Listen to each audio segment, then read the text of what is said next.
네, 안녕하세요. 강프로입니다. 이번 영상에서는 삼성중공업에 대해서 분석해 보도록 할 텐데, 자, 삼성중공업이 오늘은 보합권에서 등락을 보이고 있습니다. 제가 계속해서 말씀드렸죠. 62평을 역배열 상태에서 돌파하면 시간이 좀 걸린다. 이제는 그 시간이 한 일주일 정도로 계속해서 줄고 있습니다. 그리고 제가 계속 말씀드리지만 주식시장에서는요, 시세가 나오는 과정에서 정배열 만들고요. 그리고 정배열 만드는 과정에서 신고가가 발생을 했을 때 우리는 이때부터 매수 관점으로 갔는데, 삼성중공업 같은 경우에는 이미 그쵸? 신고가를 만들어 놨고, 그리고 고가부터 조정을 받기는 했지만 그 조정을 받고 있는 폭이 어느 정도까지 가냐면 보통 62평을 수렴하는 정도, 그리고 이탈하는 정도에서 반등을 하는 게 일반적인데, 이 정도까지 내려왔다는 건 시장의 영향을 받았다는 겁니다. 그러면 생각해 보세요. 시장의 영향을 받았으면 이 평의 배열도를 변경시켜야 되는 작업이 필요하고, 이런 과정을 우리는 매물 소화 과정이라고 합니다. 자, 그러면 삼성중공업이 올라가기 위한 조건들이 딱 그려지죠. 첫 번째, 신고가를 만들어야 된다. 그리고 신고가는 앞으로 좋아질 만한 실적이나 여러 가지 호재거리들을 먼저 반영합니다. 가격이. 그래서 그쵸, 실적이나 뭐 이런 호재나 이유, 상승하는 이유 등보다 먼저 봐야 되는 게 가격이라고 이야기를 드렸었던 거고, 그 가격적인 부분에 대해서는 이미 다 만들어 놨다. 근데 지금은 그냥 매물 소화 과정을 보내고 있는 그 정도의 움직임이 나오고 있는 거다. 자, 그리고 제가 수주 관련해서도 이야기를 한번 드릴 텐데, 원래 올해 수주 목표 자체가 뭐 금액이나 그런 것보다 LNG를 포함한 상선 위주가 거의 대부분이었거든요. 이 친환경 쪽으로 계속해서 집중을 하고 있었단 말이에요. 근데 이게 FLNG 쪽으로 이동을 하고 있습니다. 이게 어떤 식으로 해석이 되냐면, 조선 부문에서 해양 플랜트 쪽으로 이동하고 있는 거예요. 이게 제 생각보다 빨리 나왔어요. 좋은 건데, 해양 플랜트 쪽으로 가면 이쪽에 대한 수주가 몰리면 몰릴수록 이 상선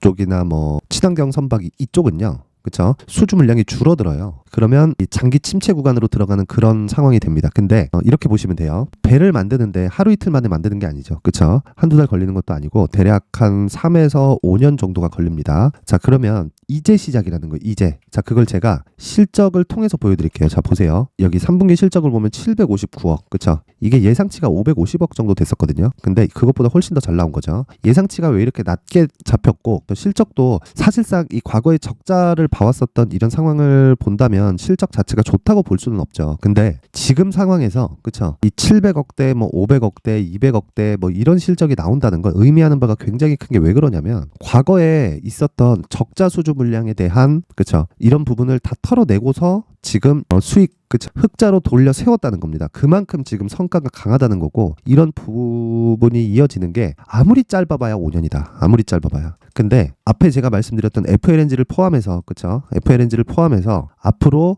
경기는 돌 수밖에 없으니까 그쵸, 앞으로 침체 구간으로 들어가는 데까지가 아무리 짧아봐야 5년이라는 소리고, 주가는 요거보다 훨씬 더 빨리 올라갑니다. 주가가 훨씬 더 빨리 올라가요. 그쵸? 자, 제가 이 과거 차트를 한번 보여드릴게요. 그런 부분을 어떻게 이해할 수 있는지. 자, 보세요. 2005, 2006, 2007 조선업의 호황이었죠. 근데 2008년도에 뭐가 왔나요? 서브프라임 맞죠? 다 올라가고 나서 그쵸? 다 올라가고 나서, 그리고 나서 침체를 겪는 과정을 계속해서 겪는 겁니다. 그러면 여기서도 실적은 계속 좋아지는 구간이 있어요. 근데 제가 왜 이런 이야기를 드리냐면, 실적이 좋아지는 구간이 있다고 하더라도 주가가 먼저 반영되어 있으면 그거는 고가를 돌파하기 어렵습니다. 여기는 예상치가 들어가 있는 가격대고, 여기는 실제 숫자를 확인하면서 이 주가를 올리는 그런 상황이기 때문에, 이 구간에서는 실적이 예상치보다 낮아졌을 때는 주가가 이런 식으로 급락이 나오는 상황이 벌어지고요. 그리고 이런 구간에서는 아예 작살이 난 겁니다. 그러니까 지금은 어떻게 봐야 되나요? 지금은 이제 시세가 시작되는 그쵸? 한 요 정도의 구간인 겁니다. 요 정도의 구간.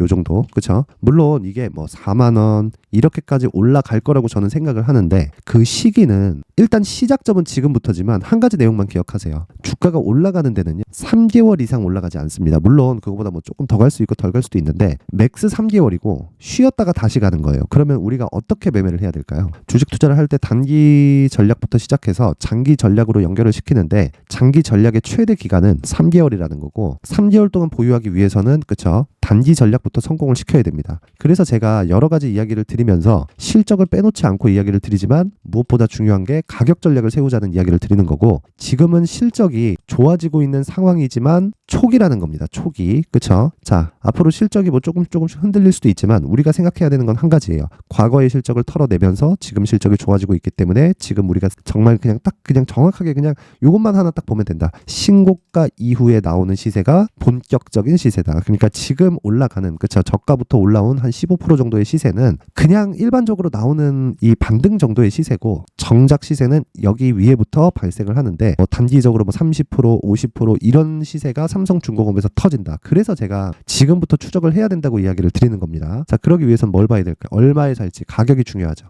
그쵸? 그 가격이 갖춰졌으면 어느 정도 보유할지, 그 보유 기간이 중요하죠. 그쵸? 이 보유 기간 첫 번째는 2주. 그쵸? 그리고 2주 동안 수익에 성공은 한 가격대를 잡았으면 3개월까지 연장시킨다. 그쵸? 만약에 중간에 이런 상황이 나오면 어차피 고가는 포기하고 내가 8,000원 중후반대에 충분히 매도할 수 있는 가격대가 온다. 여기까지만 이해하면 되는 겁니다. 근데 지금은 새롭게 시작하는 시세 구간에 들어왔고, 본격적인 시세는 9,500원을 돌파하면서 발생하겠지만 지금부터 제가 준비하라는 거는 안전마진을 확보하는 작업 중에 있다. 여기까지만 이해하면 되는 겁니다. 자, 그러면 지금 중요한 게 이 내용이죠. 가격과 단기 보유 전략. 그쵸? 2주 안에 수익을 낼 수 있는 가격대가 가장 중요하다. 요 이야기를 드리는 거고, 요 내용까지 제가 영상에서 이야기를 드리면 너무 긴 이야기가 될 수 있기 때문에 요 내용은 제가 여기 19페이지에 걸쳐서, 그쵸? 전략집으로 준비를 해왔고요. 물론 무료로 공개를 하겠지만 그래도 만든 사람의 성의를 생각해서 최소한의 성의를 보여주시는 분들에 한해서만 제가 삼성중공업의 가격 그리고 단기 보유 전략을 공유해 드리도록 하겠습니다. 최소한의 성의는 돈 안 받아요. 돈 안 받고 영상 상단에 있는 전화번호로 숫자 3이라고 문자를 보내주시는 분들에 한해서만 제가 삼성중공업의 가격 그리고 단기 보유 전략을 공유해 드리도록 할 테니까, 시청해 주시는 모든 분들이 상단의 전화번호 확인해서 숫자 3이라고 문자 보내주시면 됩니다. 자, 그리고 제가 이런 매매를 하는 데 있어서 계속 강조를 드리는 게 신고가입니다. 신고가. 그쵸? 왜 6월달에 신고가 갔었던 가격대에서 반등이 나올까? 그쵸? 그리고 지금 반등이 나오면서 제가 왜 또 정배열을 기다리라고 할까? 그쵸? 그리고 저가부터 올라온 상황을 제가 계속해서 이야기를 드리기는 했지만 왜 본격적인 시세는 여기부터라고 할까? 그쵸? 이런 부분을 제가 이해를 시켜드리기 위해서 여기 소통방을 계속해서 운영을 하고 있는데, 이 소통방의 내용은요, 일단 여기 보면 11월 29일 날 뭐가 됩니까? 알테오젠, 두산로보틱스 이렇게 단기 매매 진행하고요. 근데 특이한 게 있습니다. 장 시작 전에 모든 부분을 공개를 합니다. 보면 8시 53분 장 시작 전에 나갔죠. 그러면 전날 다 체크가 됐다는 겁니다. 가격대 체크가.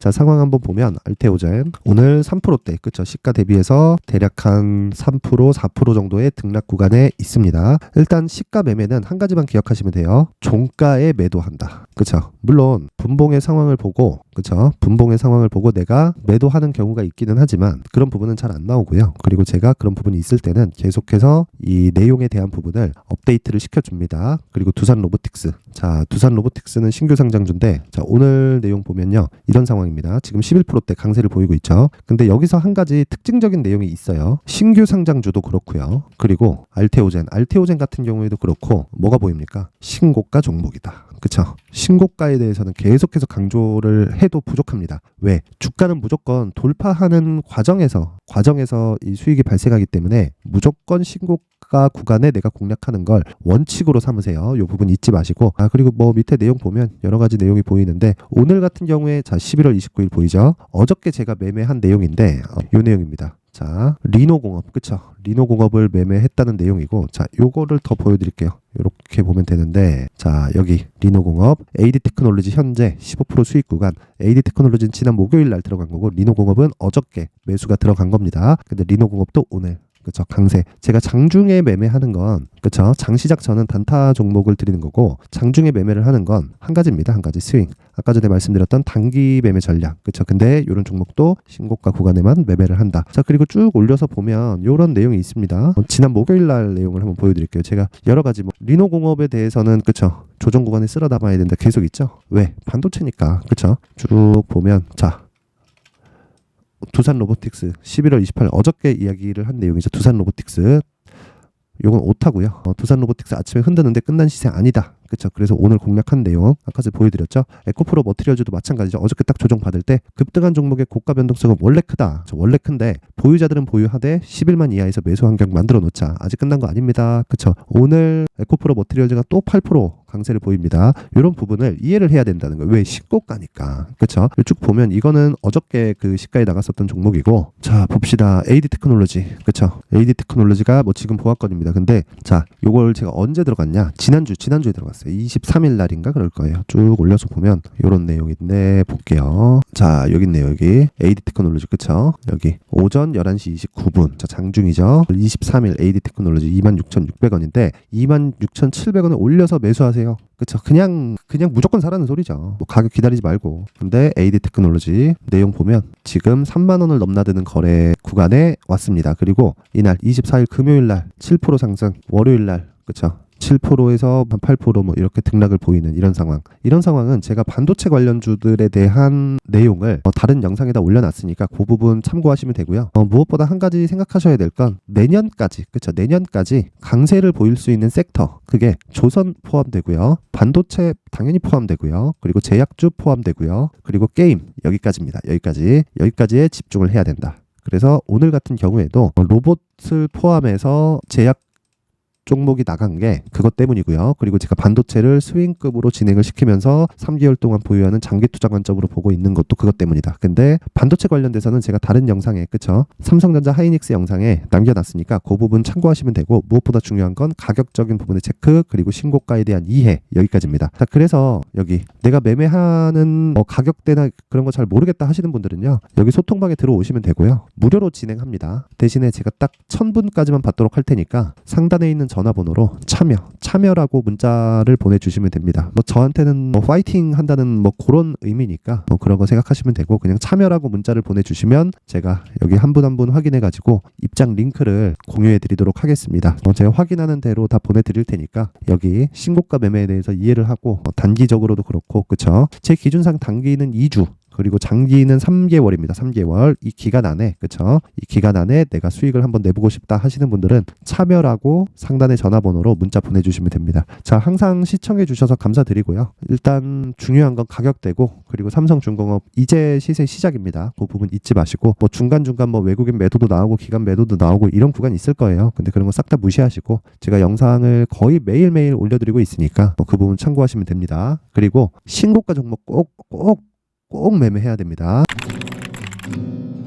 자, 이제 23년도 다 끝나가지만 매매를 하시면서 스트레스를 받으시는 분들이 있을 수 있습니다. 시장이 항상 그렇긴 하지만 그래도 제 구독자분들과 시청해주시는 분들을 위해서 앞으로 차기 주도주가 될 수 있는 대시세 종목을 준비를 해왔습니다. 단타나 짧은 수익만을 쫓다 보면요, 잦은 손절로 계좌가 망가지는 건 순식간이고요. 그만큼 수익하고는 거리가 멀어지겠죠. 장기간 유지하기가 어렵기 때문입니다. 결과적으로 주식시장에서 돈을 벌기 위해서는요, 어떤 계기를 만들어야 되는데 그 계기는 한 종목에 비중을 실어서요, 수익을 보는 것 말고는 없습니다. 쓸데없이 잦은 매매를 하지 말라는 이야기고요. 그리고 한 종목에 비중을 실을 수 있어야 된다는 겁니다. 그런데 이 비중을 실는 과정에서 성장 산업군에 대한 이해가 필요하다는 겁니다. 이 부분을 반드시 기억을 하셔야 돼요. 자, 이런 성장 산업에 대한 구조와 제가 앞서 말씀드렸던 신고가 그리고 선반영 구조에 대해서 이해를 했을 때 이런 매매를 할 수 있게 됩니다. 2월 7일 강프로의 대시세 종목으로 에코프로 매수가는 17만원 이에서 진행이 됐고요. 그리고 목표가는 50만원부터 자율 매도 구간으로 잡았죠. 예상 수익 범위가 200% 이상으로 되어 있는데 신고가 이후에 선반영 평균치가 200% 이상이기 때문에 그렇습니다. 자, 그런데 에코프로가 2차전지 양극재 기업이죠. 2차전지 양극재는 친환경이라는 범주 안에 속해 있다고 보시면 됩니다. 근데 제가 항상 이야기를 드리죠. 시세는 항상 연결된다고요. 앞으로 나올 대시세 종목도 이런 친환경이라는 성장 산업군에 포함되어 있어야 됩니다. 자, 이런 성장 산업군에 포함되어 있는 걸 확인한다면 이 내용처럼 세 가지의 공통점을 가지고 있습니다. 1년에 많은 종목이 발생하지 않고요. 그리고 세력들의 장기간 매집 구간이 확인돼야 되고, 그리고 상승하기 시작하면 평균적으로 3개월 정도의 상승 구간을 보이기는 하지만 제가 2개월이라고 작성을 해온 건 한 가지 내용 때문입니다. 한 달은 확인하는 과정이 필요하기 때문입니다. 이게 무슨 얘기냐면 성장 산업에 대한 부분, 그리고 이런 공통점, 여기다가 기술적인 내용을 다 포함을 시키더라도 절대적으로 가격이 우선적으로 반영이 되는 것이기 때문입니다. 에코프로도 마찬가지예요. 장기간 하락하면서 최악의 국면을 거쳐왔고요. 이 구간에서 먼저 하락을 했다는 건 앞서 말씀드렸던 내용처럼 고가에 대한 부분이 아니라 저가, 즉 나쁜 부분을 반영한 이후에 신고가를 발생을 시켰다는 건 앞으로 좋을 부분을 반영이 되고 있다는 거죠. 그런데 본격적인 시세는 신고가 이후라고 말씀을 드렸고 지금은 매물 소화 과정을 보내고 있습니다. 앞서 말씀드린 대로 가격 먼저 분석을 끝냈죠. 그리고 나서는 정부 정책의 방향과 맞는지를 체크를 해야 되는 겁니다. 2023년 대시세 종목인 에코프로도요, 정부 정책의 방향에 맞는 종목이라고 볼 수 있겠죠. 물론 이런 종목들도요, 신고가 이후에 시세를 낸다는 건 반드시 기억하고 있어야 됩니다. 자, 이런 내용을 토대로 23년 상반기 에코프로와 같은 대시세 종목을 준비를 해왔습니다. 자, 하반기 대시세 종목은 영상 상단의 전화번호로 대시세라고 문자를 보내주시는 분들에 한해서만 공유해드리도록 할 테니까 영상 상단의 전화번호 확인해서 하반기 대시세 종목으로 큰 수익 내셨으면 좋겠습니다.